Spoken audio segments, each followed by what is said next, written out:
I wanted to address this topic because it's an important topic. I originally did a video called Why Do Bad Things Happen to Good People 9 or 10 years ago now. So I wanted to revisit it. It's something that has had significance in my own life when I've considered the fact that I'm fairly hampered by the ability to walk, the ability to hold a mouse still or to type on a keyboard, all of which have become very difficult to do. I certainly have difficulty with them. So it's something that I've considered myself after doing what one should do, which is to examine oneself to see if there's anything that one is doing which is contrary to the word, to see whether it's punishment or perhaps Yahovah refining, which it certainly could be, and they'd be the first things that I would recommend looking at. But there are situations which fall outside of that, and it's good for us to understand those situations because it's part of who Yahovah is. It's part of his name, his character. So we should look at why people who are not doing things that are offensive to Yahovah, why they would still suffer, and do they still suffer, in fact, would be a good question to ask. And we'll see many examples from the scriptures which maybe that aspect of them might pass us by at first, but it's an important aspect of them that we should consider when we're thinking of those things. And I'm certainly not saying that Yahovah couldn't have refined me or hasn't refined me through this process also. I'm not trying to say why Yahovah has allowed me to become sick. That's just not something that I'm trying to address. I'm trying to address why he would allow that to happen, or does he allow that to happen perhaps. The obvious example that probably comes to mind for most people when they think of a righteous man who was afflicted is, of course, Job. It says there was a man in the land of Uz whose name was Eov, the Hebrew translated into English is Job, and that man was perfect and straight. Word tam from the verb tamam, like tamim is from the verb tamam, which just means kind of complete, wholesome, sound, not flawless, and one who feared Elohim and turned aside from evil. And that's quite a thing for Yahovah to say of anyone. So Job was, he was a pretty good guy. We know that what Yahovah allowed Hasatan to do to Job involved things that Job would never have known were in his heart, that he would curse God. But the accuser came. He then afflicted Job, and Job kind of started to have a bit of a wobble. So this is certainly the kind of iconic righteous man that is being afflicted that people will think of. But I don't think it's really helpful for us to only think of things in terms of Job. He is an example of why Yehovah would allow someone who is righteous to be afflicted, because maybe there's something in them which needs to be brought to the surface and dealt with. Certainly the refining process. But it's not only restricted to this. Sometimes Elohim is doing things that we can't really conceive of in our minds as to why that would be the way that he would do things. We see in John 8, it says, passing by, Yeshua saw a man blind from birth, and his disciples asked him, saying, Rabbi, who sinned, this man or his parents, that he should be born blind?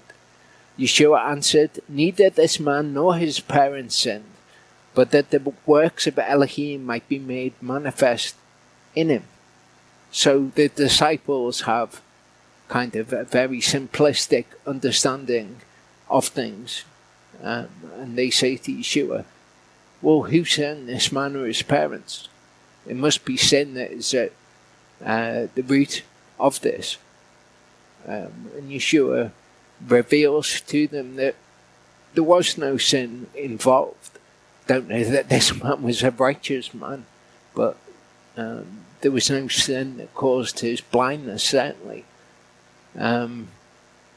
Rather, this man went through the process of being born blind, never being able to see anything, having all of that trouble and affliction of being blind all the way up throughout his life to this point that Yeshua will be testified of as the Messiah through him. So Elohim sometimes has a reason that is beyond our imaginings and maybe beyond what we would think was just. We might think, well, surely Elohim doesn't make people blind in order to prove something through them.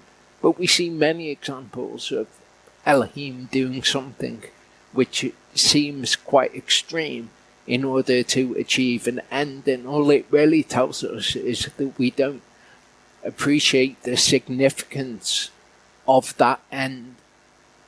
That, we don't really understand what it was for this man to testify of Yeshua and how important and significant that was. So all of these things give us an opportunity to recalibrate our understanding of things, knowing that Yehovah is just, knowing that he is righteous, and this goal was achieved through this man.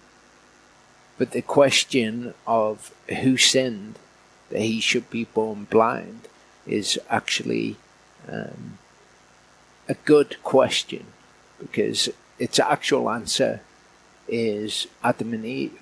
That's who sinned, after which thorns and thistles entered into the creation, corruption entered into the creation, and it is because of their sin that the world around us is in the state that it is, and people can be born blind or whatever the situation is.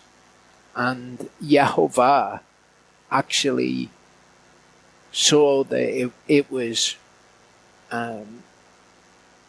better for people to have the fall, for the world to have all of the really bad things that happen in it happen, in order to bring back to himself a people who would be Israel, who would be a light to the other people. It was worth all of the sin, all of the suffering, all of the affliction in the world. All of that was a cost that was worth it in order to get the end result that he's aiming for. So our conception of, well, that's not fair to do it that way, is really somewhat irrelevant. All we need to do is acknowledge that Yehovah sees it as just, or that it is just, because that's what Yehovah does. You either have no kingdom of Israel to be a light to the nations of the earth. They never end up being a good people, or you can have the situation of the world where things were bad for a period of time, and then they will be good to the Olam. And our reckoning of things is always based upon our limited perspective of time. Yehovah obviously exists outside of time. He created the ages, for example. So for us, when we're trying to conceive of what might be just and unjust, we're only looking at a very narrow slice of time, and we're looking at it from the perspective of somebody who can only inhabit a tiny slice of time, whereas Yehovah sees the end from the beginning. So if an end is worthwhile to him, then he will pursue after that end with his perspective of one who is outside of time, rather than looking at it, the sufferings of a very limited period of time. And he knows the best way to do things. We might think, well, why didn't he just do it like this?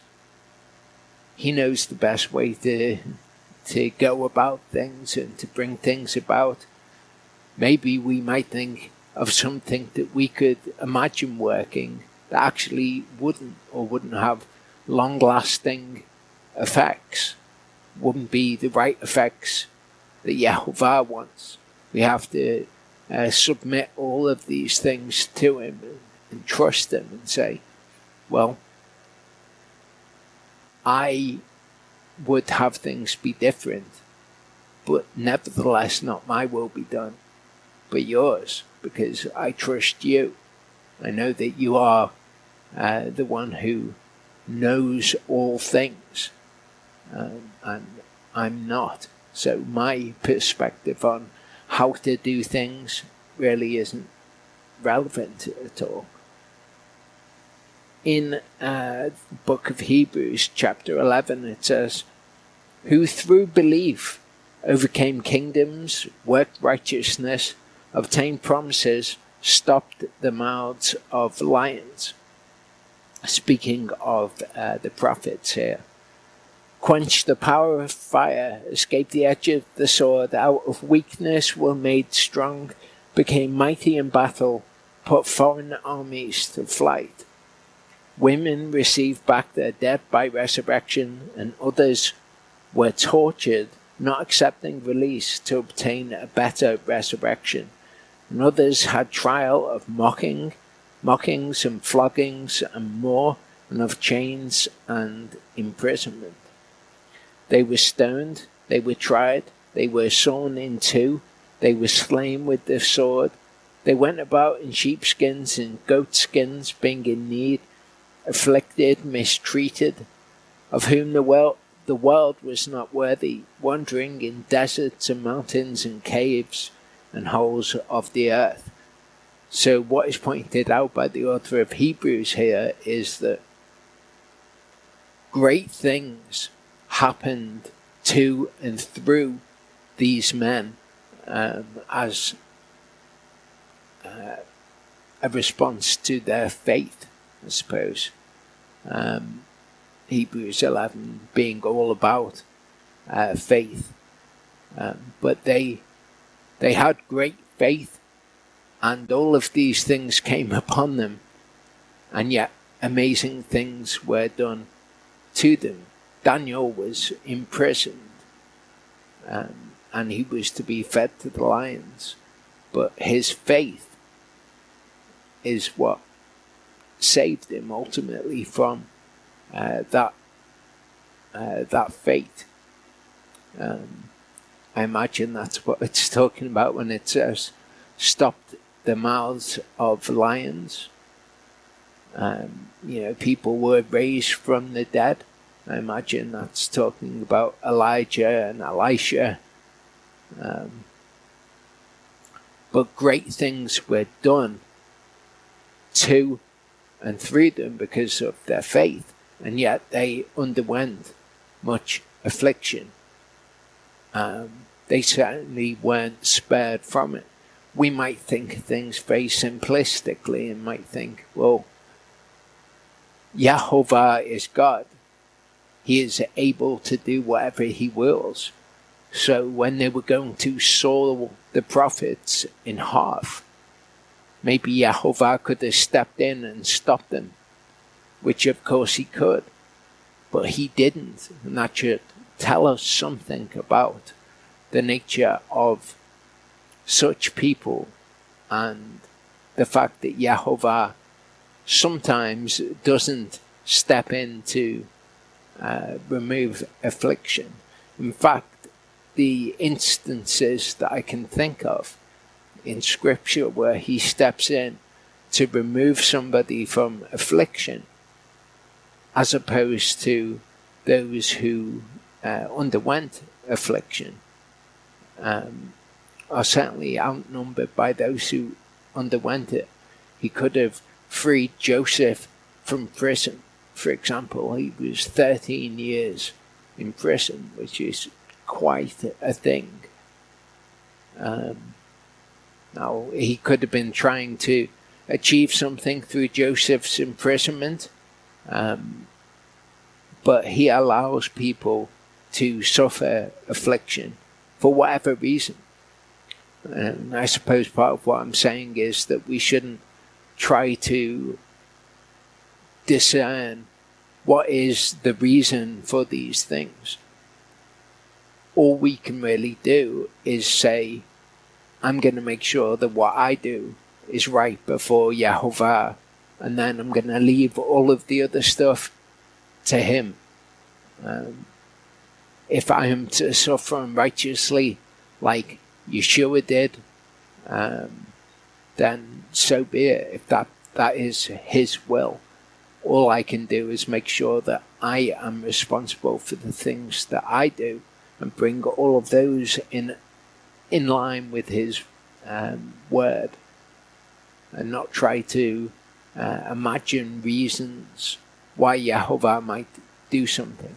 His reasonings are well beyond our ability to conceive of.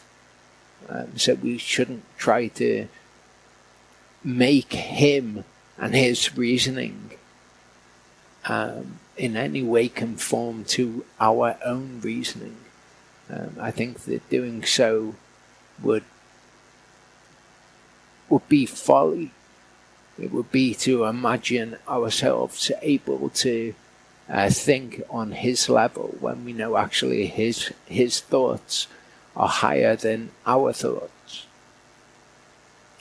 In Joshua 12:7-24, we have an example of events which we can get a different perspective on. These are the kings of the land which Yahushua and the children of Israel smote beyond the Jordan. Of these peoples, and then we have a huge list of all of these kings that they had to face. And when we think of Joshua going in and conquering the land, it says 31 kings in all there at the end. When we think of Joshua going in and conquering the land, we know what the outcome of that is. We know that the land is given over to the Israelites. But to Joshua, it was a great act of faith. Imagine what it would be like to every day wake up and go into a battle with people who were trying to kill you. Having faith that you would come through it on the other side, because Yehovah would say that he would be with you. We don't often think of what Joshua would have had to have gone through. We read of Yehovah saying to him, don't fear, be courageous, but it can almost pass us by. Whereas to Joshua, he had to live that every day and get up and go into battle, and whatever the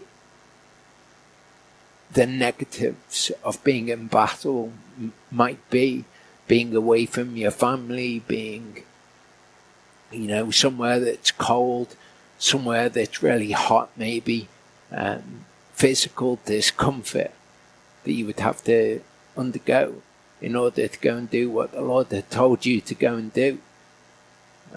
So Joshua is certainly a good man, and yet Yehovah didn't just say, okay, I'm going to place you atop this pillow now and have people feed you grapes. He underwent things in his life that would have been scary for him, and it would be his faith, just like with the prophets, that would result in amazing, wondrous things. If the Lord didn't have those situations for him they had to undergo, he wouldn't have seen Yehovah give him victory in situations where the odds would be against him. Joshua's life would have been very different. Maybe if you had asked Joshua at the time, would you prefer it if you didn't have to go into battle all the time? And Yehovah just removed all your enemies from you.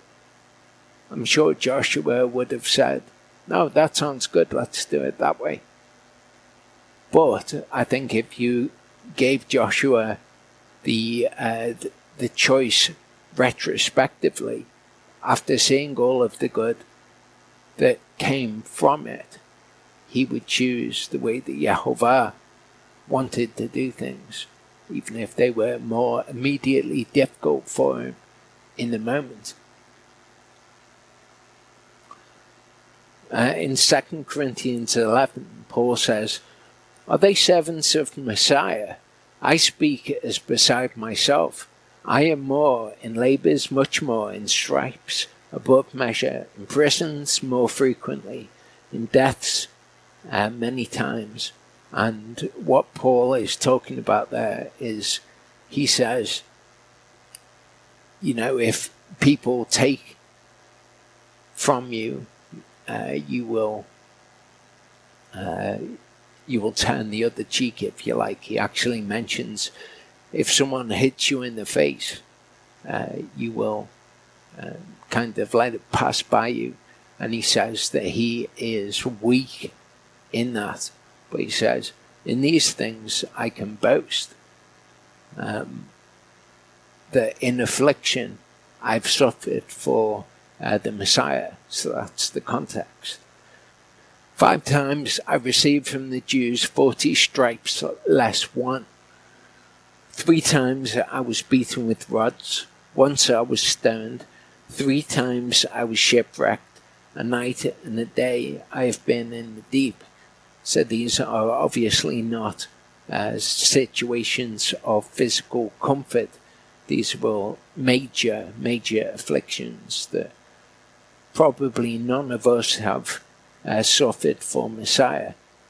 In many travels, in dangers of waters, in dangers of robbers, in dangers of my own race, in dangers from the Gentiles, in dangers in the city, in dangers in the desert, in dangers in the sea, in dangers among false brothers, in toil and hardship, in watchings often, in hunger and thirst, in fastings often, in cold and nakedness. Besides the matters from outside, what comes upon me daily, the anxiety for all the assemblies. So Paul lists all of the troubles and the afflictions, the anxieties that he has, all of the things that we might look upon as negative. And he says, I suffer all of these things. And Paul, from what we can tell about him, was a good person. So if you have anxieties about things, or if you end up in prison, or you end up cold or hungry, or whatever the situation is, again, your responsibility before Yehovah is to examine yourself, make sure that you're doing what you should be doing, and then submit the rest to him. And don't get caught up in the very simplistic way of thinking that Yeshua's disciples were when they said to Yeshua, "Who has sinned? Was it this man or his parents that he would be born blind?" There are a whole host of other reasons that it could be. And the scriptures instruct us that righteous people will have bad things happen to them.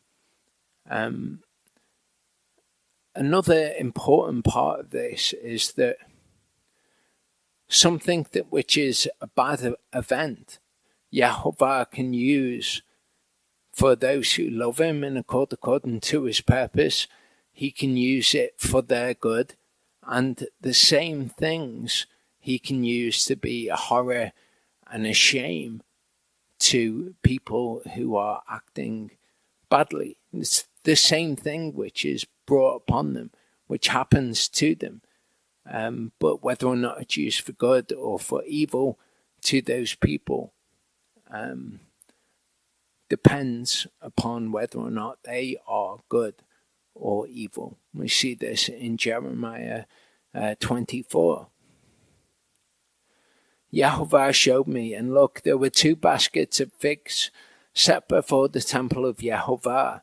After Nebuchadrezzar, who I think must be Nebuchadnezzar, king of Babel, I don't know why the difference is there, had exiled Yahon, son of Yehoiakim, king of Judah, and the heads of Judah, and the craftsmen and the smiths from Jerusalem, and had brought them to Babylon.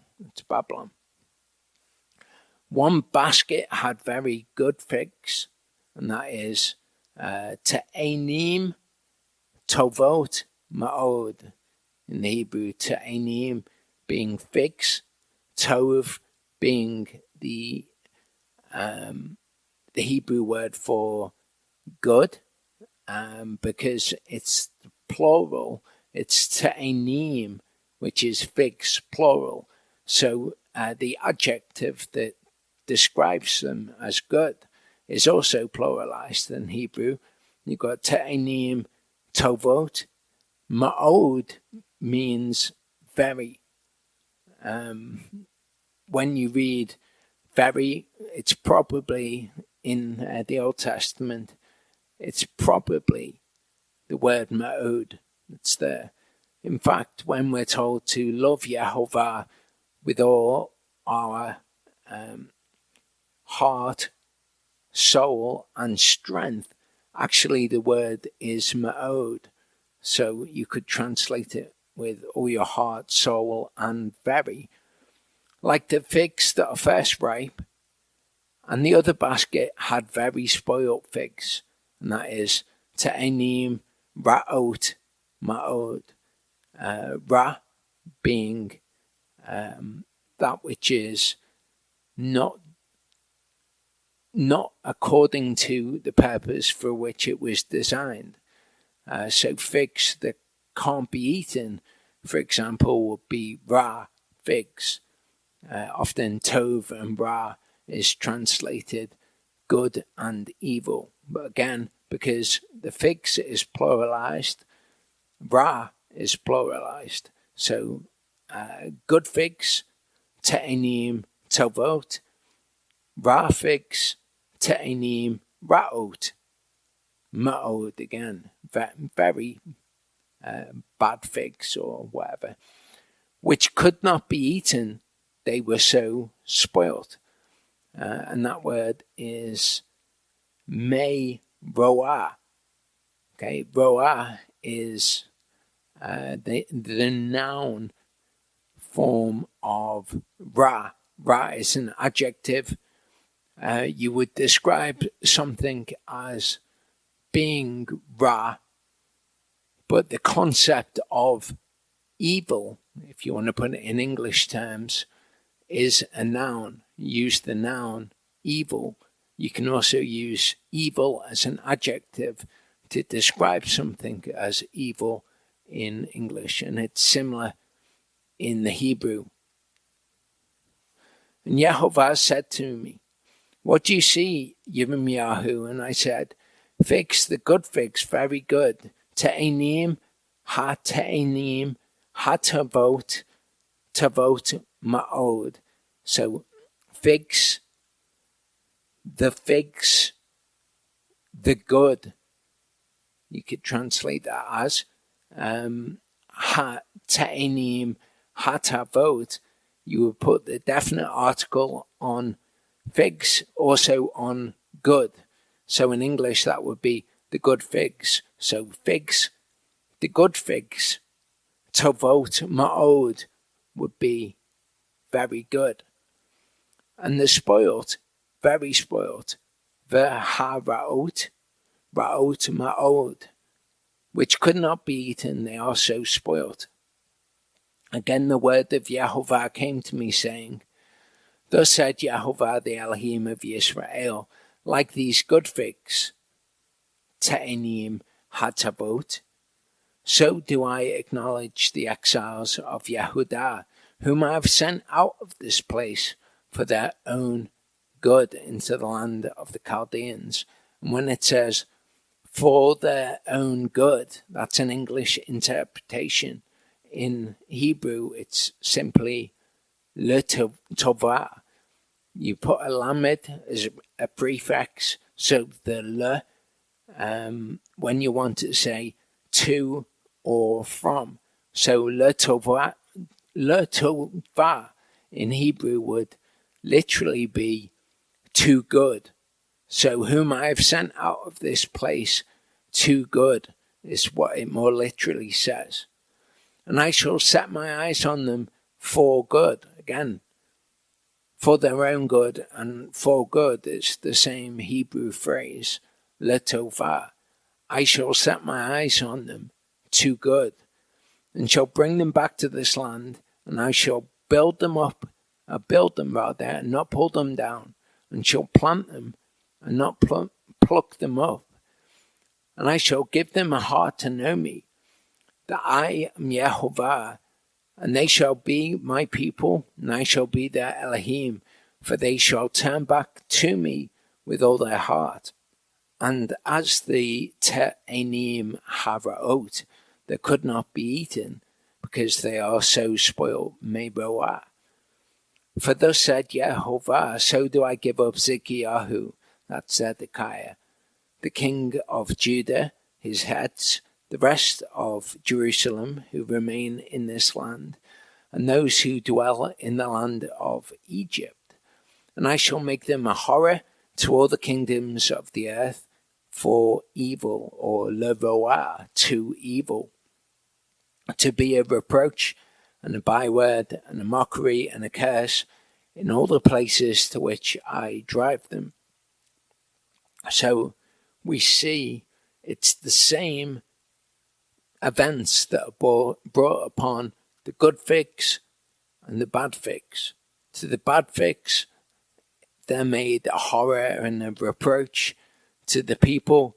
To the good figs, Yehovah uses it letovah, too good. To the bad figs, leroah, for bad or too bad. So the same events can be used for the good and for the wicked, and they will achieve different things. The good are brought to a knowledge of who Yehovah is, and he uses it to good. For the bad, they are punished for their wickedness, but it's the same events. So when we see righteous men undergoing things in the scriptures, we don't know why Yehovah is doing it. The one thing that we do know, though, if you are one who follows Yehovah and you are righteous and you're walking correctly before him, we know that all works together for good. In Hebrew, that would be letovah, to those who love Elohim and to those who are called according to his purpose.